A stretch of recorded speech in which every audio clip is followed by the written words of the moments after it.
পত্রিকা অফিসের মধ্যে আগুন লাগিয়ে দিয়ে এবং দমকল বাহিনী আসবার সুযোগ বন্ধ করে দেওয়ার মধ্য দিয়ে খুব পরিষ্কারভাবে এই গোষ্ঠীটি পৃথিবীর কোনো সমাজ যদি সহ্য করে, যদি সেটা এগিয়ে যেতে দেয়, তার বিরুদ্ধে যদি মাথা উঁচু করে না দাঁড়ায়, শুধুমাত্র সংগঠনগুলি ধ্বংস হবে তা নয়, গোটা সমাজ ব্যবস্থা, সমাজের উন্নতির সমস্ত সম্ভাবনা রুদ্ধ হবে বলে আমরা বিশ্বাস করি। আমি বরাবর নিজে বিশ্বাস করেছি, অন্যদের সঙ্গে মতামত বিনিময় করেছি যে সে কারণে বৃহত্তর সামাজিক স্বার্থে সংবাদ মাধ্যমগুলির স্বাধীনতা, গণতান্ত্রিক স্বাধীনতা রক্ষা করা কেবলমাত্র সংবাদ কর্মীদের দায়িত্ব নয়। কেননা সমাজের সর্বস্তরে সকল শ্রেণীর জনগণের আশা আকাঙ্ক্ষা তুলে ধরবার জন্য সংবাদ মাধ্যমের উপস্থিতি যদি প্রয়োজন হয়, তাহলে সেই প্রয়োজনে এগুলোকে সুষ্ঠুভাবে বিকশিত হবার এবং সক্রিয় থাকবার জন্য সহযোগিতা দান গোটা সমাজেরই দায়।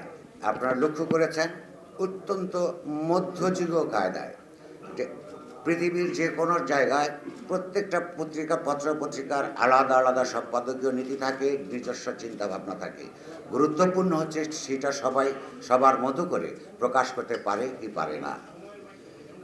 সেই কারণে কারোর কোনো মতামত পছন্দ হয় না বলে একটা দেশে পত্রিকার অফিসের ভেতরে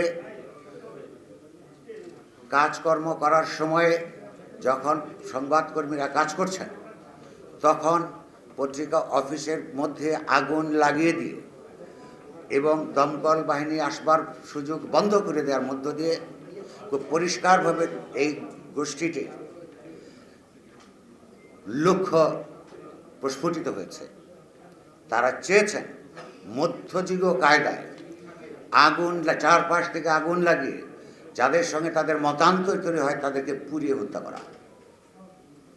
এইটা পৃথিবীর কোনো সমাজ যদি সহ্য করে, যদি সেটা এগিয়ে যেতে দেয়, তার বিরুদ্ধে যদি মাথা উঁচু করে না দাঁড়ায়, শুধুমাত্র সংগঠনগুলি ধ্বংস হবে তা নয়, গোটা সমাজ ব্যবস্থা, সমাজের উন্নতির সমস্ত সম্ভাবনা রুদ্ধ হবে বলে আমরা বিশ্বাস করি।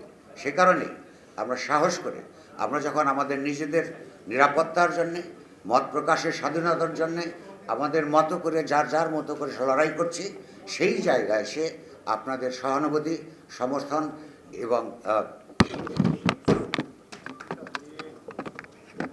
সমর্থনের জন্যে আপনাদেরকে আমরা আহ্বান করেছি অত্যন্ত বিনয়ের সঙ্গে। আমরা আশা করব যে এই কাজটা যদি শুধু আমাদের নয় এবং এটা আপনারও, সেইটার জন্যে সংহতি জ্ঞাপনের জন্য আপনাদেরকে অনুরোধ করবার জন্যই আমরা আপনাদেরকে ডেকেছি। আপনাদেরকে আবারও ধন্যবাদ। আমরা আশা করব যে সবাই যাতে কথা বলতে পারি, আমরা মানুষকে দেখানোর প্রয়োজন, রাষ্ট্রকে দেখানোর প্রয়োজন, অগণতান্ত্রিক শক্তিসমূহকে দেখানোর প্রয়োজন যে গণতন্ত্র বিকাশের জন্যে সংবাদ মাধ্যম প্রতিষ্ঠানগুলোর বিকাশের স্বার্থে এই দেশের চিন্তাশীল সব মানুষেরা, সকল পেশার মানুষেরা সংঘবদ্ধ আছেন।